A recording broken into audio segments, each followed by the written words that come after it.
La primera pregunta con la que quiero arrancar, no me tienen que levantar la mano, respóndanselo ustedes y también a los periodistas que están en la sala de periodismo viendo esta conferencia. ¿Cuántos de ustedes aquí saben lo que es el Foro de Sao Paulo?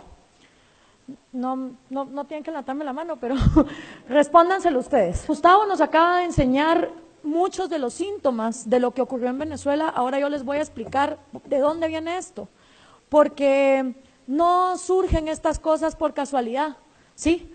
No es de que de la nada está pasando todo esto.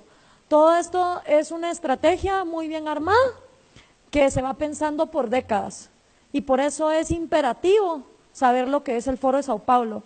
Y México, de todos los países en América Latina en los que yo he trabajado, donde he estado dando conferencias, donde me he reunido con políticos, con jóvenes, con empresarios, es el país que menos enterado está regionalmente de todo lo que ocurre de Guatemala para el sur.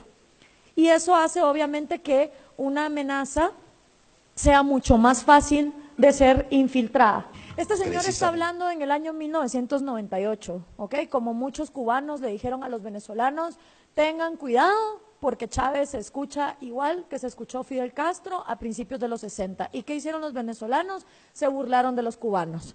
Les dijeron exagerados, les dijeron estás en fantasía, Cuba es una isla, nadie puede ir a rescatarla, en cambio Venezuela es vecina de Colombia, es vecina de Brasil, eso aquí no va a pasar.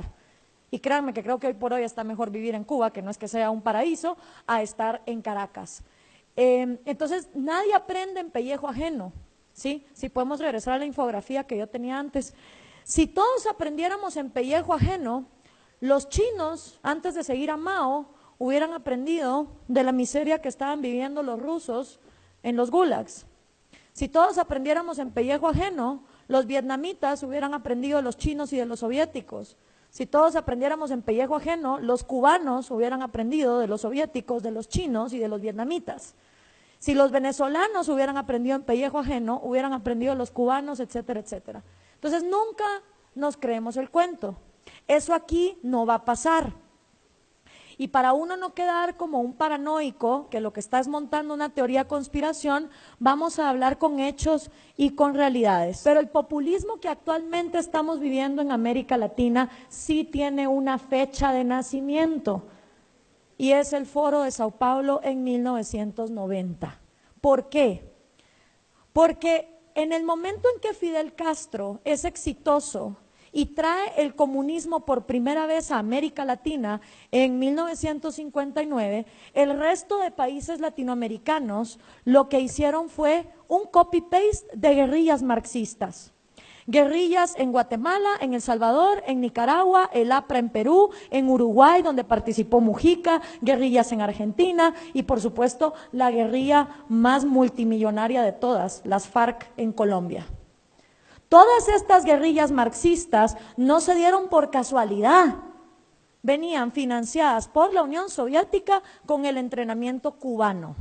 Pero pasa algo en 1990, resulta que se cae el muro de Berlín y la Unión Soviética se desploma y ya no hay mama soviet que pague dinero para las Kalashnikov, para los bombazos, para los secuestros, para todo lo que requiere un armamento guerrillero y enfrentarse contra el gobierno. Fidel Castro se empezó a dar cuenta que la Unión Soviética estaba colapsando desde 1987 y empieza entonces a ver cuál va a ser la estrategia para postergarse en el poder, porque Cuba es una isla que necesita recursos que vengan de afuera.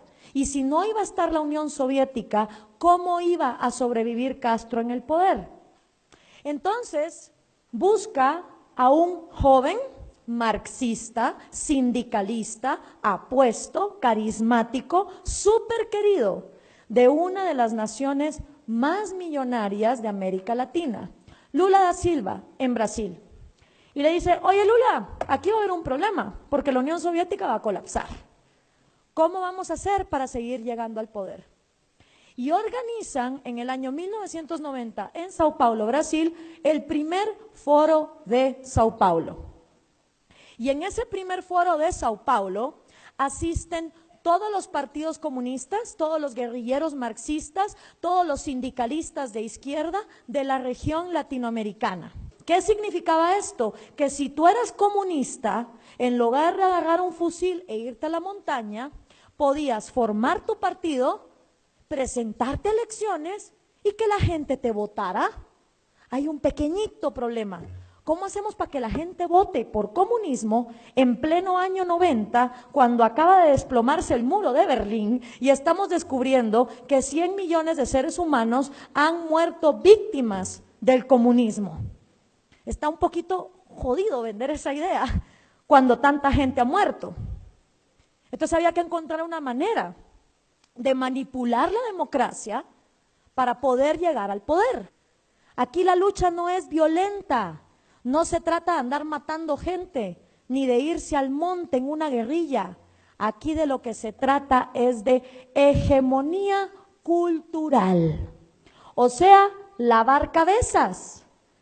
Lo que tienen que hacer los comunistas es lavar cerebros. ¿Lavarlos dónde? En el cine, en el teatro, en la música, en la escuela, en la iglesia, en la casa, en la familia, en las conversaciones, en las tertulias, en los clubes de lectura, en lo que se lee.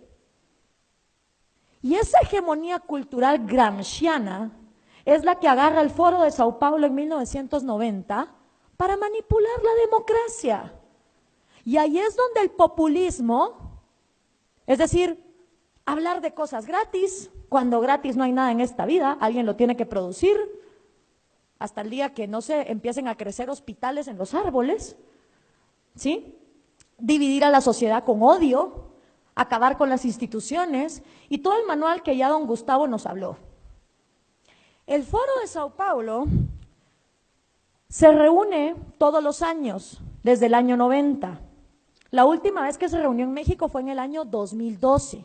El primer presidente que ponen en el poder es Hugo Chávez, lo cual es una excelente noticia para Cuba, porque justamente el peor periodo de hambre y miseria que los cubanos han vivido es de 1990 a 1998, el famoso periodo especial.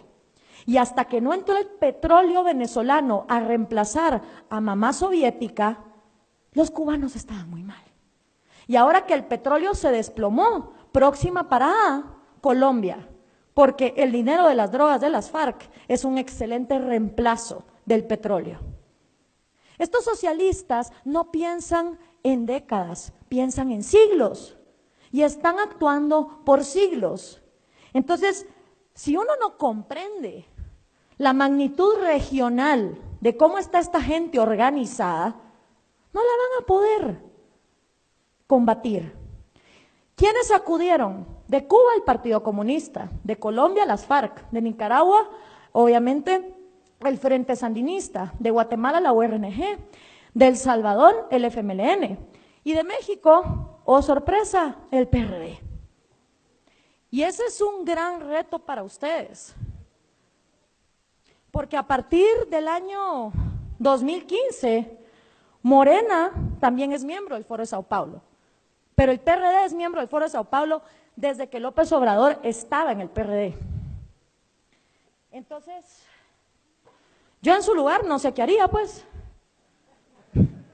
No, se lo digo de verdad, porque si un partido hoy por hoy es miembro del Foro de Sao Paulo, lo que le está diciendo al mundo es: el socialismo del siglo XXI es la vía.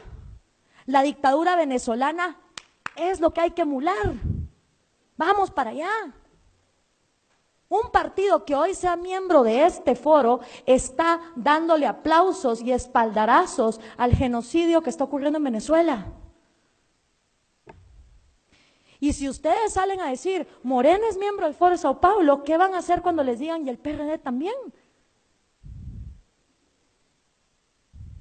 Por eso es importante entender si vamos a ser congruentes, como se dijo aquí antes, y si no van a llevar el populismo destructivo al poder, ver qué se hace con esto.